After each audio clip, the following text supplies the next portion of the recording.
mukbang with us. Charot. Brunch na namin to kasi syempre masipag ang person. As usual, pag rest day, talaga namang 1 na ako lumalabas ng bahay para masulit ko naman yung tulog ko dahil pag may work, syempre work talaga, work harder. Charot, likramo harder pala yun. Nagkita kami dito sa Kolontong, tapos nag-decide kaming kumain dito sa Food Fest. Sa festival walk sa Kolontong. Wala, na-amiss ako dito. Nasa ground floor pa lang kami this time. Pero tingnan nyo na kung nasa taan na kami. Nakailang sulok na kami na akyat. Tapos ground floor pa lang to. Nag-MTR kami pero nasa underground talaga yung MTR nila. Tapos nung nakarating kami dun sa food court na to, sabi ko, hala, ground floor pa lang to. Grabe, ilang palapag na yung nalagpasan natin. Ground floor pa lang. Wala lang. Ako lang to. Manol lang yarn. Charot. Oh, hindi ako taga-bundok. Dito ka lang talaga maamis sa transportation ng Hong Kong kasi talaga namang halos walang traffic. Kung mata-traffic man is nakadepende yun sa stoplights. Minsan mag-i-interchange ka doon sa isang station. 6 na station ba naman yung pagpipilian mo, di ba? Imagine, nakailang patong-patong sila bago ka makarating ng ground floor. May mga free internet sa bawat MTR station pero meron din namang data. Kaso lang, pag nasa ilalim ka talaga, wala talaga malamang signal.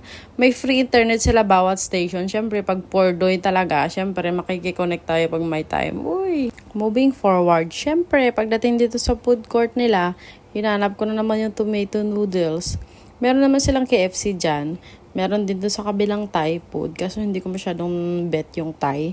Tapos yung KFC naman, hala, chicken na naman. Baka naman magiging manok na ako nito. Itong tomato noodles na to kasi, wala, solve ka na, tapos kompleto na talaga siya. Meron siyang pasta, meron silang fried tofu, may mushroom, tapos meron siyang atay ng baboy, meron din naman na sliced pork. Kung gusto mo naman, meron naman siyang balls, yung beef balls or fish balls. Ito talaga yung gusto kong orderin kasi lalo na pag malamig, talaga naman nakakainit ng ulo. Uy, charot lang, hindi ulo. Ito yung maganda dito kasi pwede ka laging mag-mix and match. Pwede kang mamili ng noodles na gusto mo. Merong flat noodles, merong rice noodles, basta something ganon-ganon. Tapos magpipili ka din ng mga broth mo or yung soup base mo. Siyempre, tomato lagi sa akin. Uy! Meron ding vegetable. Kung gusto mo mag-add, pwede ka din mag-add. Siyempre, mag-additional payment ka din. Kung gusto mo din mag-add ng mga meat nila, meron din silang first serving, tapos mag-a-add ka din naman doon. Depende sa kainan mo kung magkano yung price. Tapos nagtatawanan kami dito kasi nagkukwentahan kami ng mga kinakain namin para kayo mga abnormal. Nag-iba-iba kami ng order. Nagkanya-kanya kami, hoy, mga makasarili. Charot lang. Pero syempre, iba-iba kami ng craving. So, syempre, nag-iba-iba kami ng order. Usually, pag holiday ko, talaga namang hindi na ako nakain ng breakfast. Iwan ko, kasi hindi ako nagugutom pag wala akong ginagawa. Kaya nag-decide ako pag lumalabas ako, kumakain ako ng madami, isang kainan na lang. Tapos mga ganito, wala hapon na, mga 4 na kami kumakain, hindi na ako nagdi-dinner. Hoy, kape-kape na lang, charot. Iwan ko ba? Pero ang dami ko nang kinain, tapos hindi pa naubos yung noodles ko. Hoy! Minsan naman, pag nag-off ako, tapos wala akong makakasama, okay lang sa akin kumain ako mag-isa. Sanay ako. Hoy, charot. Itong mga noodles nila, talaga naman napakadaming serving na to. Kaya pag kumain, talaga namang busog na kahit parang 2 kainan na. Good for sharing din naman siya kung hindi masyadong madaming kumain yung isa.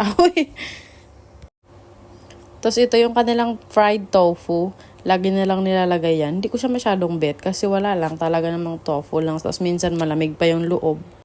Kung may iiwanan ako sa bowl na to, yan yung iiwanan ko. Kasi wala lang. Tapos parang medyo oily siya minsan. Mas gusto ko talagang kumain na yung may sabaw lagi yung pagkain.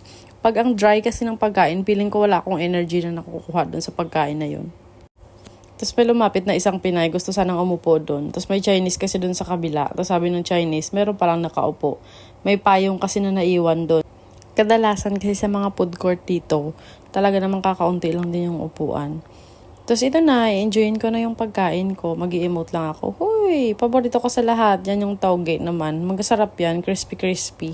See you sa next mukbang natin. Charot. Share yung mga post ko, tapos magpapajikas ako next month. Thank you po.